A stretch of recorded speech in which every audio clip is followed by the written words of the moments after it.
Hello YouTube, this is You Can Do It Dave. I guess you could say one of my biggest pet peeves is being called a consumer. Okay, our planet is dying, our landfills are overflowing, and we just consume.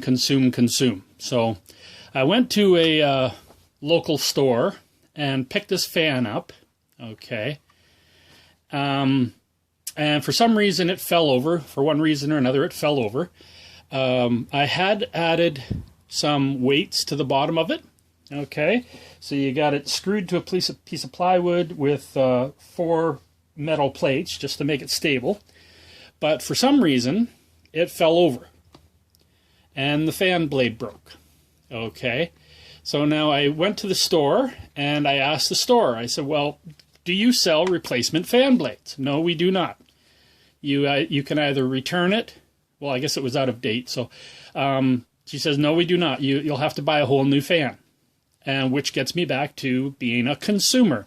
You've got all this plastic, you've got the electric motor, you've got the electric wiring, the steel in the base, and we're just going to throw that in the dump and buy a whole new fan? No, I don't think so.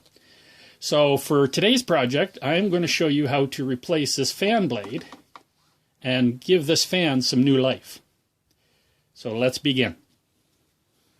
Okay, so the first thing you need to do is measure the blade. Okay, this one I believe was a 19 inches across, and I went on to a shopping website, and I ordered this replacement blade. Now, you kind of have to take your chances, because this one here on the website is a 20-inch replacement blade, while this one here actually measured 19. Okay, so here I am sitting at home waiting for this fan blade to arrive, and I'm thinking, well, I can always hang a piece of sandpaper and turn the fan on and shave it down to size. So it's, and I had all kinds of plans to show you guys how to do that. Well, I get this thing in the mail, and it is exactly the same size. Okay, perfect fit. So now we just have to get this fan to fit on that motor. So we'll take the fan blade off. Now the first thing I noticed with this blade is that it has a square flat spot. And the flat spot keeps it from sliding too far onto the shaft, okay? So when you put it on there, it doesn't slide too far, okay? Well, this new blade, it does not have that, okay?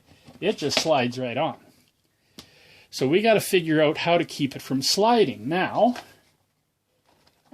if you take the fan blade off and turn it around, you'll notice that it has a notch in it. Now, some fan blades or some fans have a pin in it, okay?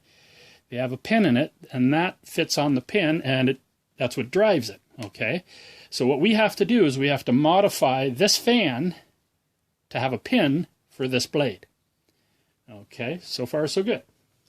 So when I first sat down here to put the new fan blade on the old fan, I had the thought of putting washers on the shaft and just filling up that gap and then screwing the fan blade on.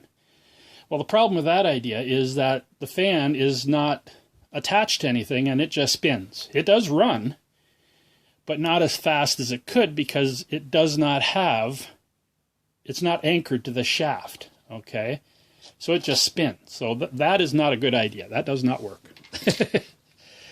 So the first thing we need to do is we need to put a pin in this shaft, okay? Now I find the best way to drill through a metal shaft, let's take this thing off. Okay. The best way to drill through a metal shaft is to have a flat spot. So I'm going to take my largest drill bit, and what I'm going to do is I'm just going to set it on there like this and turn it on.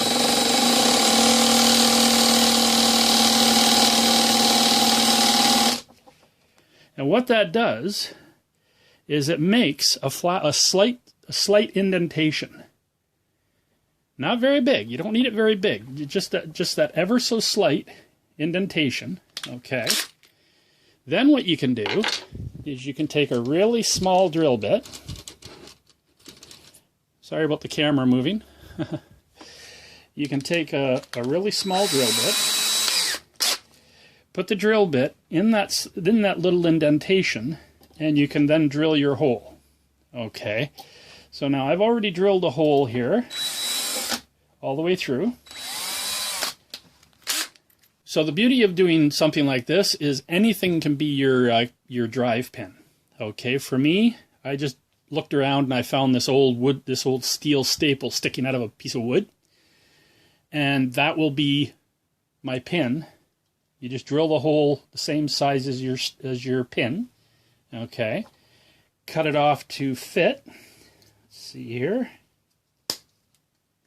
You cut it to fit and then insert your pin.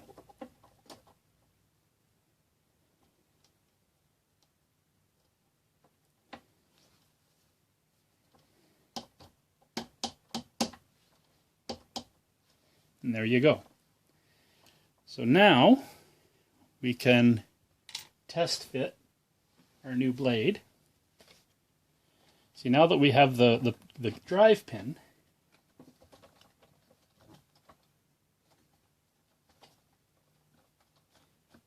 it fits right on the drive pin. Now the new fan blade came with a new screw cover. Oh, it does fit. That's good. And we turn it on. Woo-hoo!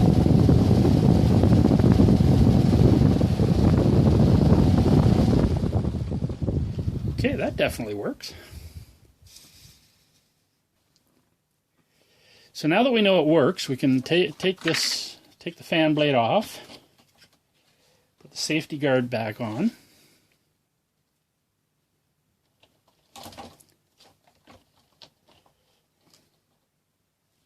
Make sure your handle is at the top.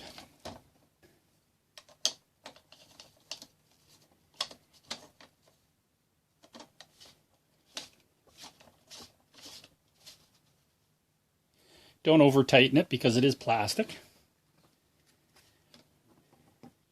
Put the fan blade on, making sure that the pin lines up with the blade.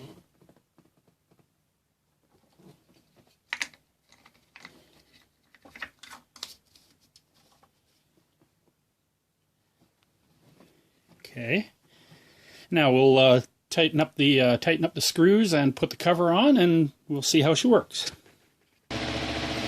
So after installing the front safety cover and getting it all put back together, I am happy to report that instead of throwing out all this material and going out and buying a new fan, the only thing I'm throwing out is this.